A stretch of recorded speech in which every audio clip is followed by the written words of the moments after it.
Hello les amis, vidéo en vacances avec des recettes un petit peu différentes de d'habitude. Je prends le temps de cuisiner pour vous partager 3 nouvelles recettes. Pour la première recette, je vais utiliser des aubergines. Alors vous avez vu, je garde bien le haut de l'aubergine, la queue de l'aubergine. J'en aurai besoin pour le reste de la recette. Donc là, j'ai utilisé 2 grosses aubergines que j'ai pelées. Alors je prends un couteau de cuisine parce que je trouve qu'avec un économe, c'est beaucoup plus compliqué.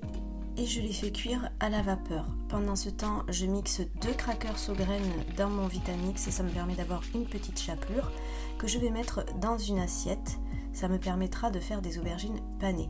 Dans l'autre assiette, je vais couper un œuf que je vais battre en omelette. Je rajoute un tout petit peu de lait d'avoine pour avoir suffisamment de liquide. J'assaisonne cette préparation avec du sel et un petit peu de poivre au 5B. Donc pour les aubergines, une fois qu'elles sont bien cuites à la vapeur, et à peu près pendant 15 minutes, 20 minutes, je vais les écraser entre 2 assiettes. Le but c'est vraiment d'avoir comme une escalope d'aubergine en fait, pour faire vraiment le principe de l'escalope panée, mais avec une aubergine. L'aubergine a un goût assez neutre, donc à ce moment-là, je vais bien l'assaisonner avec du sel, du poivre et un petit peu d'ail semoule, de l'ail séché.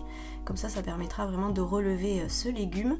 Et ensuite, vous voyez, c'est pour ça que j'avais besoin de la queue de l'aubergine, de bien la garder.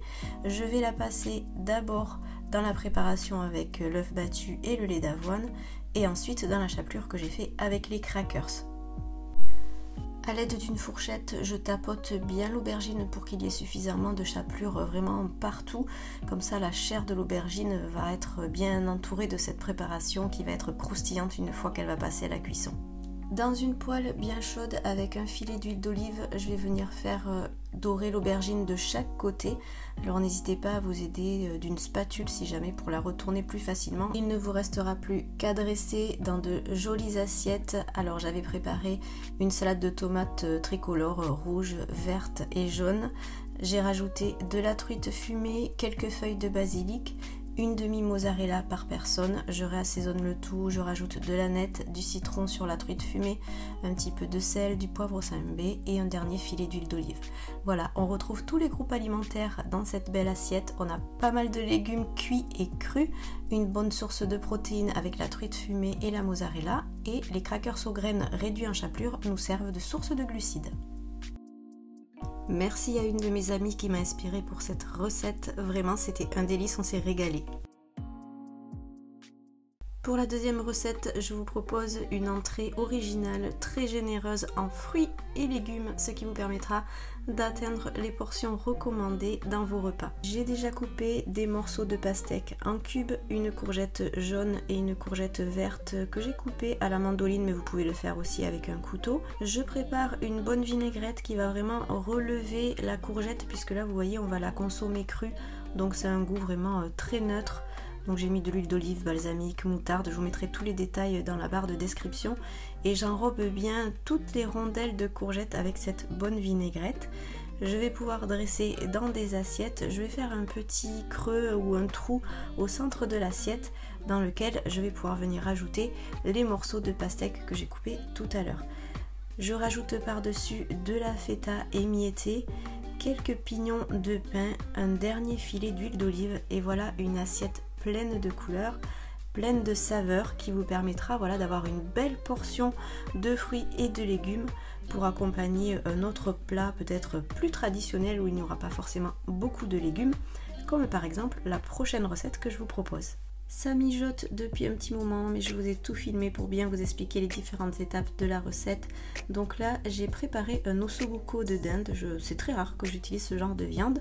Donc voilà, il y en avait 1 kg. J'ai utilisé pour réaliser la recette une boîte de tomates pelées, 3 carottes, des échalotes, de l'ail, du thym et des feuilles de laurier. J'ai coupé les carottes et les échalotes et je commence par faire cuire la viande. Alors je ne mets pas du tout d'huile parce qu'en fait il reste de la peau de la viande sur les morceaux et ça va rendre suffisamment de gras, donc voilà, on peut jouer sur cet équilibre là aussi de rester raisonnable dans l'ajout de matière grasse. Si la viande a encore des morceaux de gras, pas besoin d'en rajouter. Donc là je fais dorer les morceaux de viande de chaque côté, je rajoute les échalotes et les gousses d'ail que j'écrase avec le presse-ail, j'enrobe bien ces aromates autour de chaque morceau de viande, ça va vraiment bien la parfumer.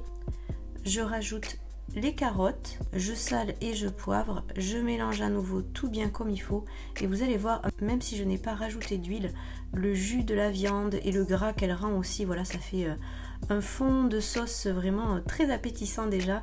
Les légumes prennent le goût de la viande et la viande est parfumée par les légumes.